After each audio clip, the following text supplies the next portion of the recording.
Hey, it's me, ABSD, and welcome to the Inner Dialogue podcast. Today is Tuesday, February 13th. It's 9:25 a.m. and it is a beautiful sunny day here in Colorado. I'm so grateful for the weather that we've been having, and I've spent some significant time outside the last couple of days, and for it being winter, gaining back some daylight, I'm just really appreciative that we're in this upturn out of winter rather than where we were a couple months ago in November and December. Last year in 2022, not 2023, that still throws me off that last year now is 2023 and not 2022. But in 2022, November and December, I was also feeling this existential dread and depression, but didn't have the words or the space to put to it at that point in my life and being in the time and space where I was. And so this year, when it happened, I can see how much the seasons really do affect me and my mental psyche and the space that I have to do other things. There was a period where I didn't feel safe to leave my house. And it's not that I felt the world was unsafe. I just didn't feel safe in my own brain to venture out past my TV screen. Seriously. I have been putting off coming back into the podcast space. And truthfully, I know in order to continue with a posting schedule that is every week, I have to be recording every week. But I also told myself that when I started this, that I wasn't going to force myself into a posting schedule and that I was going to allow this to be what it was. And so this past week, instead of scheduling an episode out for the weekly mark, I did 2 weeks out to give myself some grace. And I feel good about that. This is an interesting place that I'm in because part of me doesn't have a lot to say because my life is just kind of, it's not on pause, but there's so many unknown pieces that it I don't want to just sit here and be repetitive, and I also don't want to sit here and complain. And I don't really feel like I have a lot of things to complain about at this time, but there's I don't know, y'all. I really don't know. I've created a community in this space, and I'm so grateful for each and every one of you that sits and listens in because you are helping me create this safe place. And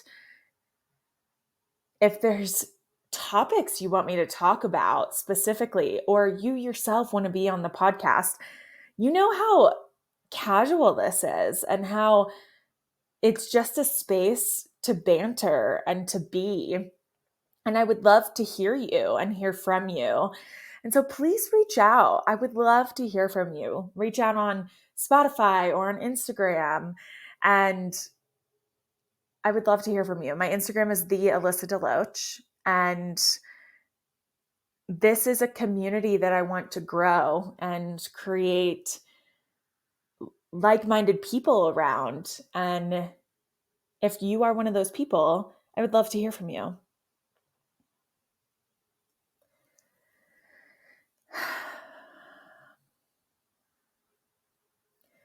I believe I've brought this up before, but I was in the process of getting tested and I got back the information of what it would cost because I haven't hit my deductible for insurance yet this year.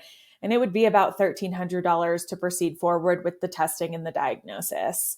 And so at this time, I've taken a pause on it until I can either save the money or hit my deductible, and it would be a lot cheaper.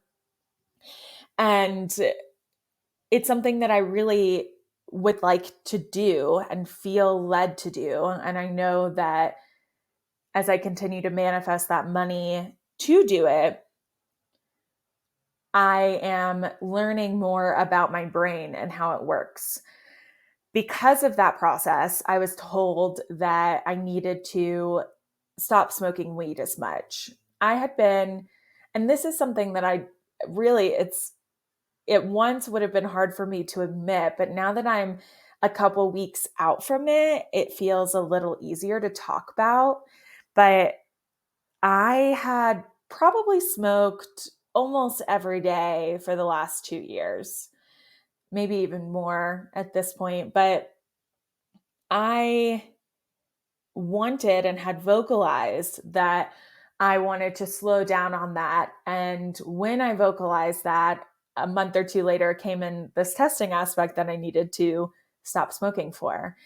And the first couple of days were really challenging. It made me realize that without even knowing it while I was in it, that I had created a dependency on smoking at night and just going through the process of having that as a crutch is the word that's coming to mind in the evening, and something to look forward to, something to do with my partner, something to help me decompress from the day. And so I wasn't doing any of that on my own because I was relying on the weed to help me with that. And I never realized how much I had become dependent on it until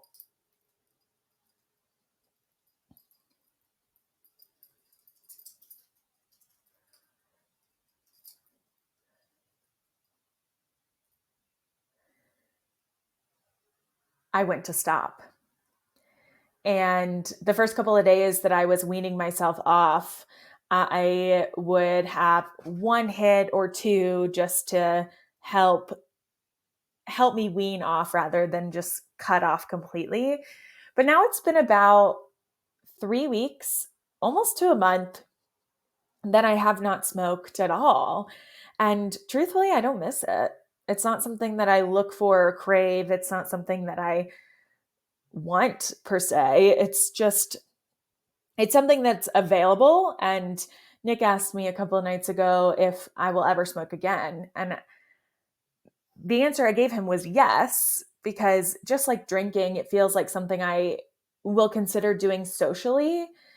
Like I enjoy going to a brewery and having a beer with someone, but I don't keep beer in the house because I don't drink every day. And I think that weed is one of those things as well that I would enjoy smoking with a group of people in the social aspect, but not it being part of my daily life.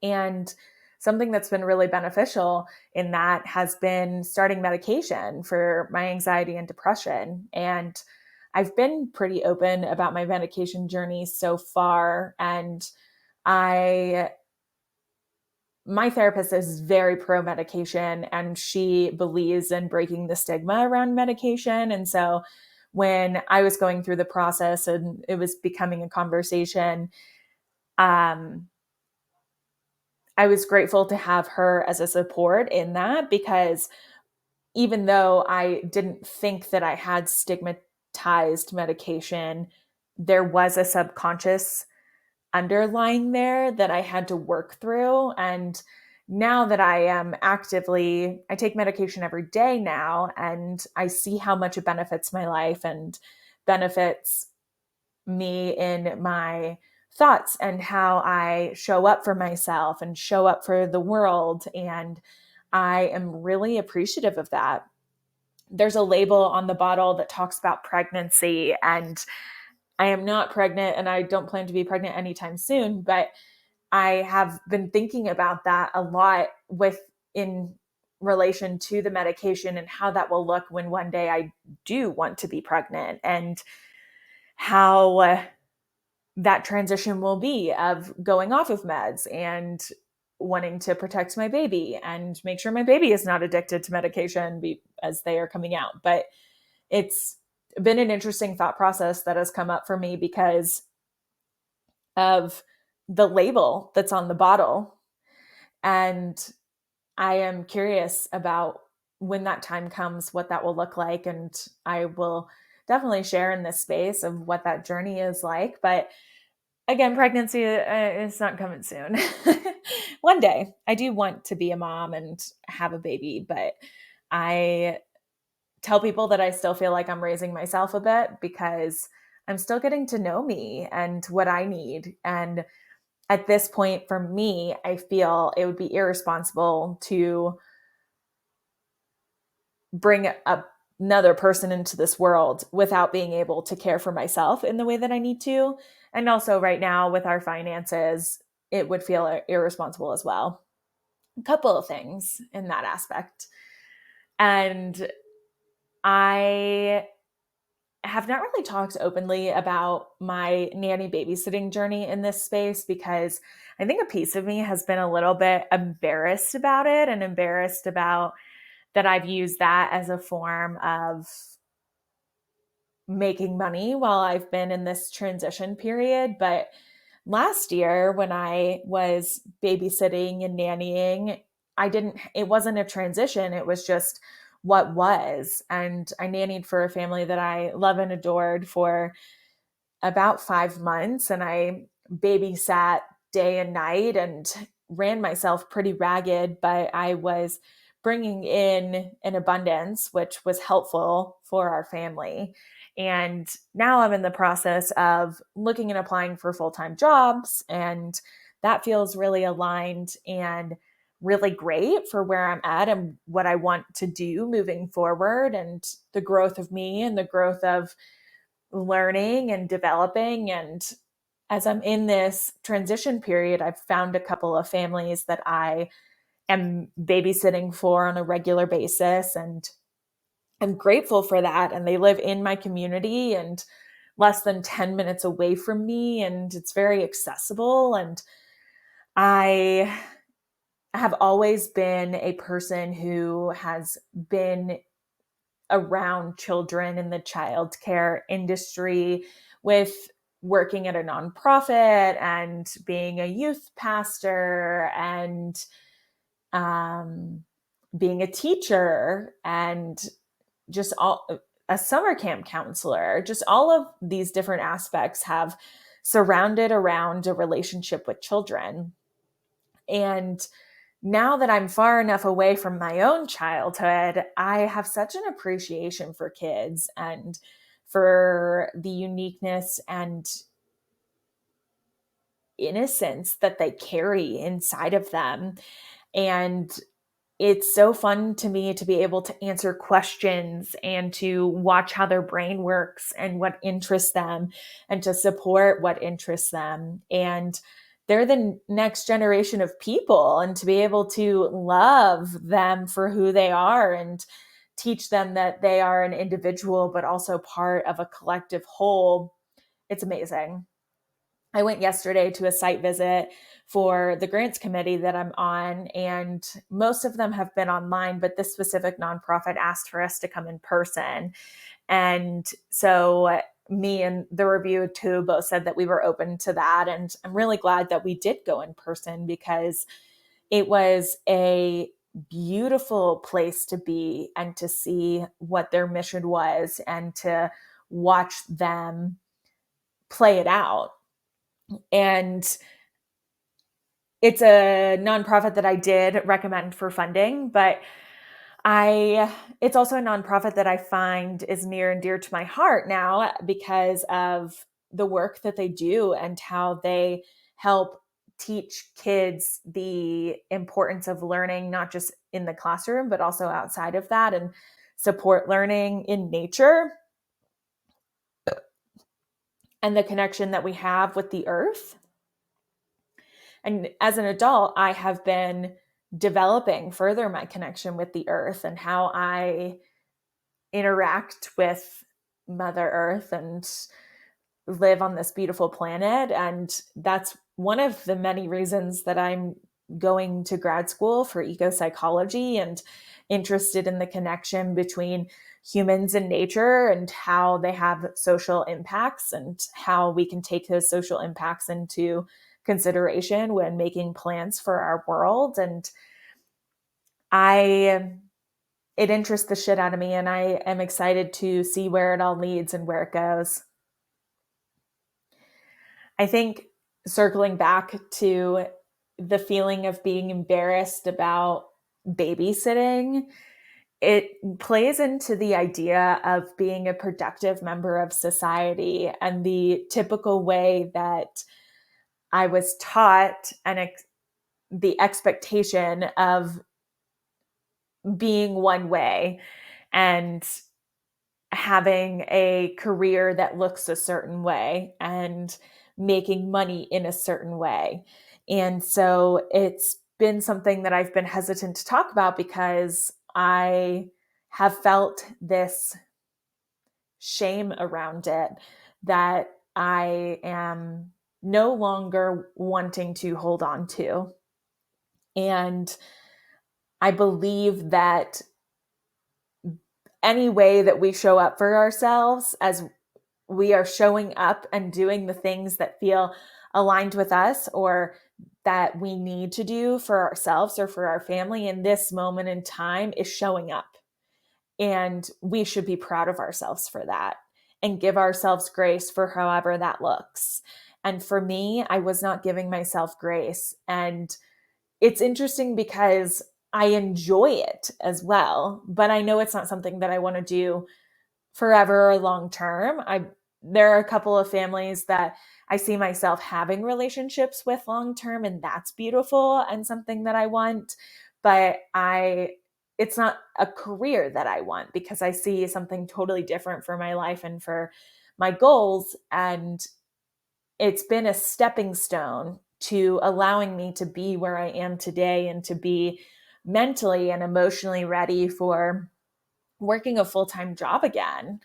I have been out of the full-time industry for over a year and a half now, and I'm so grateful for the opportunity to have time and space away so that I can figure out what I want and how I want it. And I'm grateful for a partner who supported me in that. And now I see more clearly of where I'm going and how I'm going to get there. And I guess how I'm going to get there is not clear at all, but I am trusting myself and I'm trusting the universe and I'm trusting in all of the signs that I have been given over time that have led me to be here and now.